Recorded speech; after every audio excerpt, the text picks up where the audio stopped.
À la ferme des enfants, nous nous sommes beaucoup préoccupés de nourrir les besoins de l'enfant.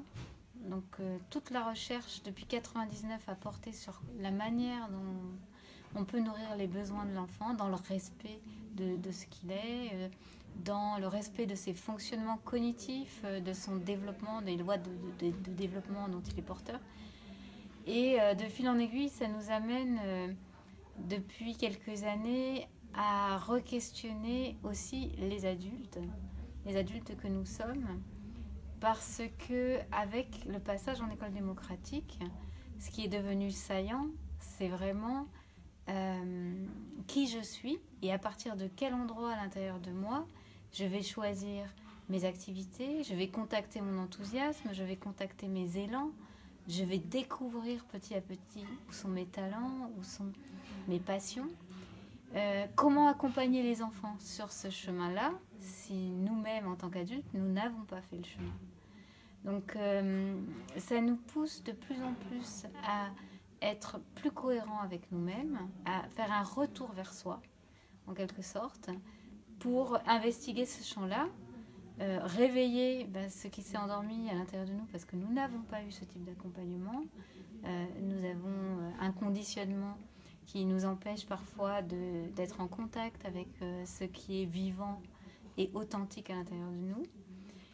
Et cette recherche va se traduire évidemment par une démarche individuelle, de savoir encore plus explorer qui je suis et où sont mes élans et sentir les énergies de vie revenir petit à petit sur le devant de la scène. Et ça peut prendre du temps et ça va nous demander de la patience.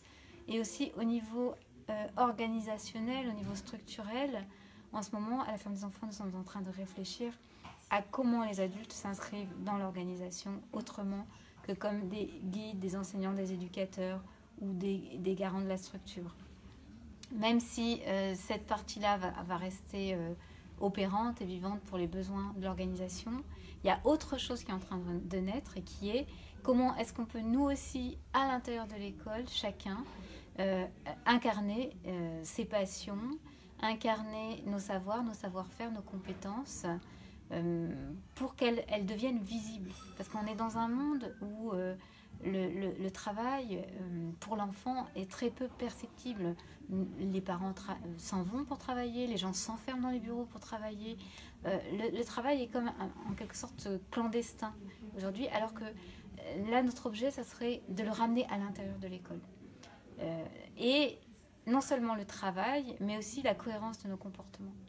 Donc, si nous aspirons à une société plus humaine, plus écologique, plus vivante, plus en prise avec un territoire, plus ancrée à la terre, eh bien, notre souci, ça va être comment est-ce qu'on peut manifester tout cela au cœur de l'école.